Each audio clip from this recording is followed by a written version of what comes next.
Right now, on the single post page, we are displaying the authors, but on a single author page, we are not showing what posts this author has created. The way the relationship between post and author is set up is each post has an authors array field, and you can think of it as a belongs to relationship where each post belongs to 0, 1, or multiple authors. Technically, there is nothing on the author dataset that makes any mention of a specific post. So if we wanted to display on an author's page which posts this author has written, we gotta get this information from the other side. We'll need to iterate over all the posts and then figuring out which of these posts lists a specific author in the authors array. And that's what we're going to do right now. In the author page, we're getting the slug from the URL params, and then we're getting the author that corresponds to that slug. And so below here, we're going to get a list of all the posts. Remember, this is asynchronous code on the server side, and we can build static pages from that, so this is not too much of a problem in terms of performance. So we want to get all the posts and then filter those posts by checking which ones contain the author slug in their array of authors.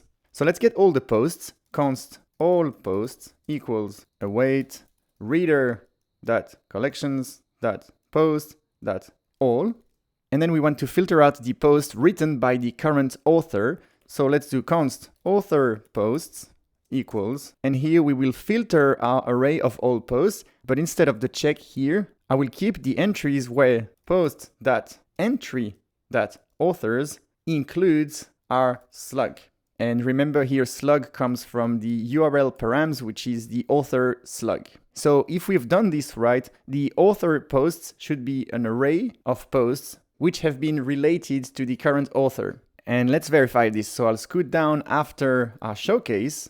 And here, let's check first that we have an author posts array, like so. And if we do, we'll have a fragment, and like we did before, an HR, and then an h2 tag that says posts written, and an ordered list. And inside here, we're going to iterate over the author post array. And for each post, let's have an li item with the key of post dot, we should have the slug, yep. And let's just display for now the post dot entry dot title. And let's take a look at the front end to see what we've got. Here I'm on the Simon page, I have the showcase, and then I have 2 posts written because Simon has been linked to both posts. And if I check out Jed's profile, who wrote one of the posts, we should see only 1 post. To wrap it up, let's turn this into a link to the actual post. So instead of the title of the post, we'll have a next link tag. The href will be /post.slug. And for the text, we'll have the post.entry.title. So now we should be able to navigate between posts and author freely. Let's start from the home page. So I will check the first post, and then I will go on Jed's profile. Jed profile should now link to the first post as well. From here, we can go to Simon, which has 2 posts in the post written, so we can access the second post from there, which is written by Simon. Everything's working properly.